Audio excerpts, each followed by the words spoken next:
никого не было, все вокруг одни сплошные какие-то неполноценные выдуманные народы, и только они в своей России великие. И чтобы вы понимали, вот эти люди, да, которые откровенно выражают презрение просто ко всем вокруг, демонстрируют такой шовинизм, они еще кого-то другого обвиняют в фашизме, кому-то еще какие-то выдвигают претензии, что там где-то в Украине фашизм. Хотя фашисты это они сами, потому что то, что они говорят, вот это презрение к другим народам, которое транслируется на государственных каналах, это ну просто более явного фашизма нигде не найти. В Украине вы не увидите на телевидении проклятия вот такие или такое презрительное отношение вообще ко всем окружающим Украину народам. Там ну нет у нас такой ненависти, никто ее не сеет там в отношении всех народов. Есть, конечно, понятно, конфронтация с Россией, но это только с Россией. Те, кто на нас не нападает, у нас нет какой-то пропаганды враждебной в отношении тех государств, которые нас не трогают. В России же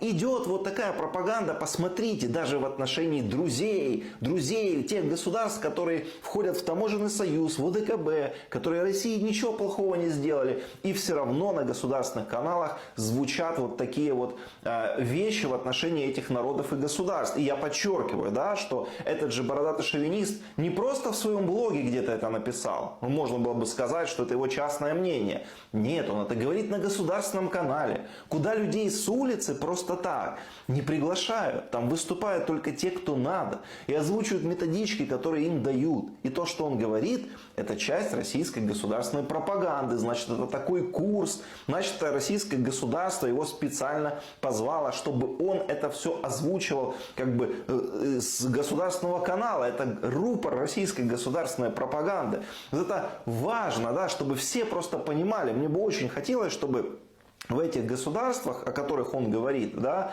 в Казахстане, в Азербайджане, в Узбекистане, это все видели. И понимали, что дело не в Украине, как Россия говорит, да, что вот мы боремся в Украине, там фашизм, там какой-то киевский режим. Да нет, они ненавидят всех, не только украинцев. Они же говорят, что у нас нет, мы выдуманный народ. Теперь они говорят, смотрите, узбеков нет, казахов нет, азербайджанцев нет. То есть они всех ненавидят. У них ко всем такое презрительное отношение. И важно, чтобы там вот в этих странах, которые они оскорбляют, чтобы там это видели, чтобы там это знали и понимали. Это важно. Если Россия так к своим союзникам относится, ну как бы понятно, чего от нее можно ожидать.